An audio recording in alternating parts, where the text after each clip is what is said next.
St. Thomas would agree with St. Augustine, who says to God, "You have made us for yourself, and our hearts are restless till they rest in you." We are made for God, and the first 5 questions of the Prima Secundae are a kind of protreptic, a kind of educational program, as Adam Eitel brought out in an article in The Thomist in 2017. They persuade us that the only plausible, real fulfillment for human beings is to know God and to delight in sharing God's own bliss.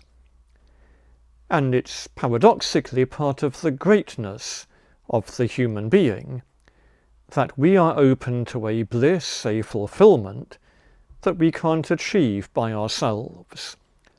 Other animals are open to very limited forms of well-being which they can achieve. Our greatness is that we are open to a divine well-being that by ourselves we can't achieve. And in Prima Secundae question 62, St. Thomas explains how we become able, by God's gift, to attain that divine happiness.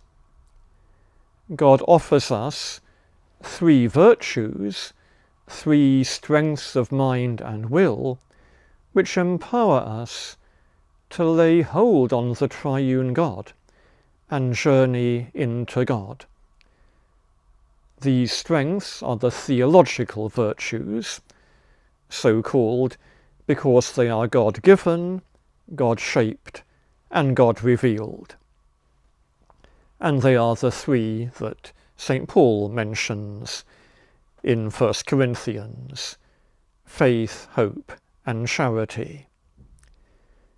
Basically, faith enables us to recognize this offer of a divine happiness, and hope gives us a kind of energy to tackle the apparently daunting task of journeying into a divine, a supernatural happiness. And among much else, charity makes God our top priority, shaping our lives into a journey into God, enabling us to live for God. The diagram you are seeing reminds you of the diagram we saw recently.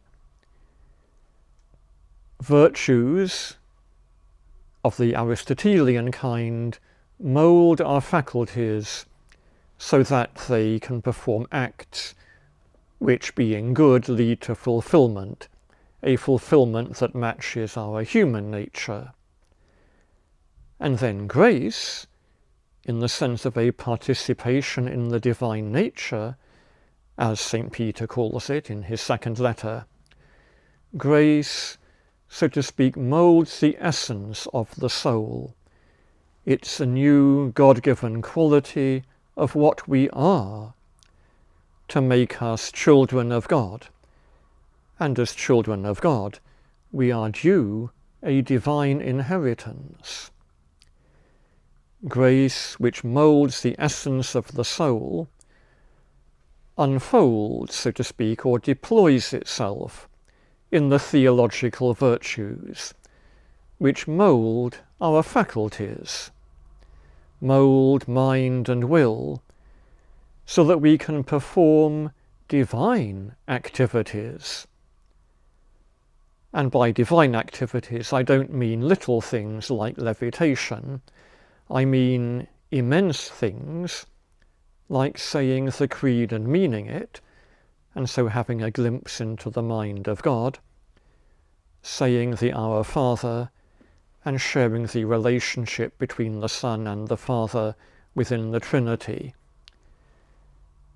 forgiving our enemies and being ministers of God's reconciliation, caring for ourselves and those we love and are given to care for, with not just a human but a divine care. We are made able to perform those divine acts which are proportionate to a divine fulfilment, something which is chiefly reserved for the life to come.